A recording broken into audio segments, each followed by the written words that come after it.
Ang programang ito ay rated SPG. Striktong patnubay at gabay ng magulang ang kailangan. Maaaring may masiselang tema, lengguwahe, karahasan, sexual, horror o droga na hindi angkop sa mga... Dad, please naman. Hindi naman pwede pabayaan na lang natin si Mami. Please naman. Narito na nga ang ating pakabangan ngayong Martes sa Abot Kamay na Pangarap. Hindi nga natuloy itong si Doc Carlos Benitez na sumama dito kina Lynette at Annalyn sa Japan dahil nagulat nga ito dito sa tawag dito ni Zoe sa kanya. At dito na nakiusap itong si Zoe na magkita daw sila at dahil may kailangan siyang sabihin at kinakailangan daw na tulungan ni Carlos Benitez itong si Moira. At dito nga na ipinaliwanag ni Carlos dito kay Lynette at Annalyn na sila na lang muna mauna doon sa Japan at susunod ito dahil may mahalagang pasyente nga daw itong si Doc Carlos Benitez at hindi niya pwedeng ipagpaliban. At dito nga na sinabi ni Lynette kay Carlos na hindi ba daw pwede na sa pagbalik na lamang daw nila gagamutin ni Carlos itong kanyang pasyente na sinasabi nito.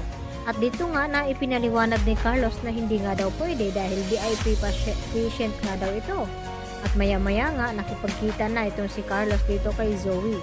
At todo naman ang iyak ni Zoe at habang kayakap itong kanyang ama at nakiusap ito na hindi daw pwedeng pabayaan na lamang ang kanyang ina na makulong. Dahil kapag nagkaganon ay sigurado makukulong din daw itong si Zoe. Kaya dito naman naawa ng husto itong si Carlos Benitez sa kanyang anak. At tinanong niya kung nasaan daw itong si Moira dahil kung papayag ito ay tulungan niya itong makatakas.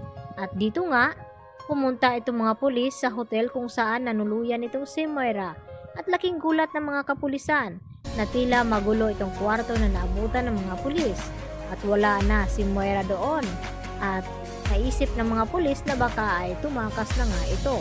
At ipinagtataka naman nila RJ at Giselle na kung bakit naroon din itong si Carlos Benitez. At agad naman na nakahanap ng alibay itong si Carlos kung bakit naroon siya. At hindi naman tinatantana ng mga pulis na hindi mahanap itong si Moira.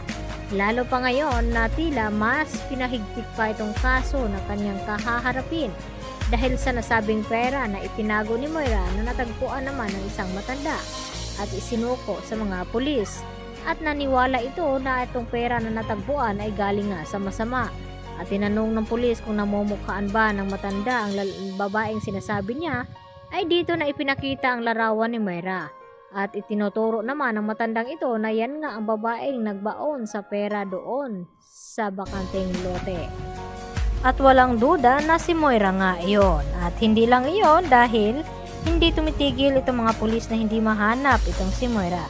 Kaya nalaman nila na may tumutulong dito kay Moira at ipinakita nga dito sa mga pulis kay RJ kung kilala ba nila itong doktor na tumutulong ngayon dito kay Moira upang baguhin ang identity nito at makakuha ng passport papuntang Japan. At nagulat itong si Giselle at RJ kung sino ang lalaking pinakita ng mga pulis.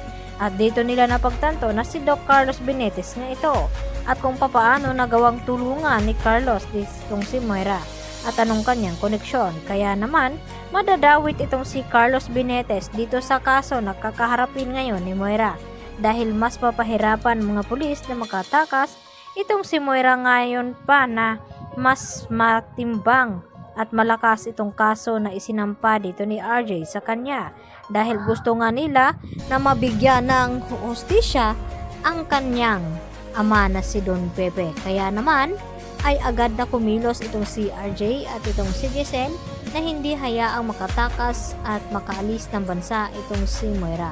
Kaya yan ang ating patuloy na pakaabangan kung dito na nga matitidimbog itong si Moira. Yan lang po at marami pong salamat sa inyong panonood dito sa aking munting channel.